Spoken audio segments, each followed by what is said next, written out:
جو اپنے آپ کو بدل سکتا ہے وہ سب سے افضل جہاد کر رہا ہے اندر کی۔ اس بات کو ہم معمولی سمجھتے ہیں۔ نبی اکرم صلی اللہ علیہ وسلم کی حدیث ہے، صحیح الجامع کی روایت ہے، آپ نے فرمایا اور کہا، کیا حدیث کے الفاظ سنیے، افضل الجہادی ان یجاہد الرجل نفسہ وہواہ۔ آپ نے فرماتے ہیں بہترین جہاد یہ کہ آدمی اپنے نفس اور خواہشات کے ساتھ جہاد کرے۔ بہترین جہاد کون سا ہے؟ نفس اور خواہشات، ہوا۔ سب سے بہترین جہاد وہ ہے جو انسان اپنی نفس اور خواہشات کے خلاف کرتا ہے۔ تو کیا ایسے مجاہد میں اور آپ ہے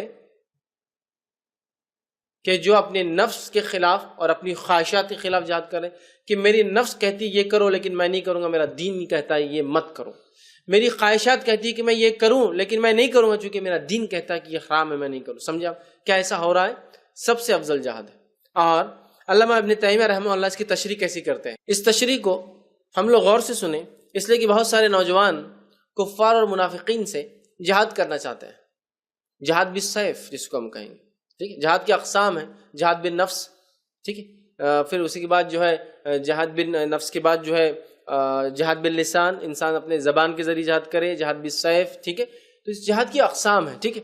تو جو لوگ جہاد بالنفس کو نہیں کرتے اور جہاد بالسیف کے لیے اپنے آپ کو ریڈی کر لیتے ہیں، ان لوگوں کے لیے اس حدیث کی تشریح میں علامہ ابن تیمیہ کیا لکھتے ہیں؟ دیکھیے، بہترین جہاد یہ کہ آدمی اپنی نفس اور خواہشات کے ساتھ جہاد کرے۔ اس کے تعلق سے وہ لکھتے ہیں اور کہتے ہیں نفس اور خواہشات سے جہادی دراصل کفار اور منافقین سے جہاد ہے۔ کیا لکھ رہے ہوں؟ نفس اور خواہشات سے جہاد ہی دراصل کفار اور منافقین سے جہاد ہے۔ جو شخص پہلے اپنے نفس سے جہاد نہ کر سکے وہ ان سے بھی جہاد نہیں کر سکتا ہے، کفار اور منافقین سے۔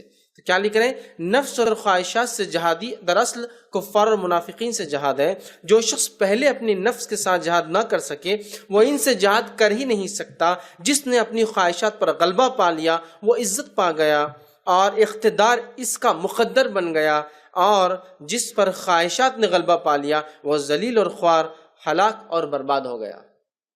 سبحان اللہ، بڑی پیاری تشریح ہے یہ کہ جو نفس کے خلاف اپنے نہیں جا سکتا وہ کفار اور منافقین کے خلاف جہاد بالسیف کر ہی نہیں سکتا، کیونکہ در حقیقت نفس کے خلاف جہاد ہی وہ چیز ہے جس سے انسان ان کے خلاف جہاد اور ان کے خلاف لڑائی کے لیے تیار ہو سکتا ہے۔ اور جس کی نفس اس پر غالب آ گئی وہ لکھ رہے تو پھر تو وہ جو ہے ہلاک اور برباد ہو گیا، اور جس نے نفس پہ غالب اور غلبہ پا لیا وہ عزت اور اقتدار اس کا مقدر بن گئے، اس کا جو ہے حصہ بن گئے زندگی کا۔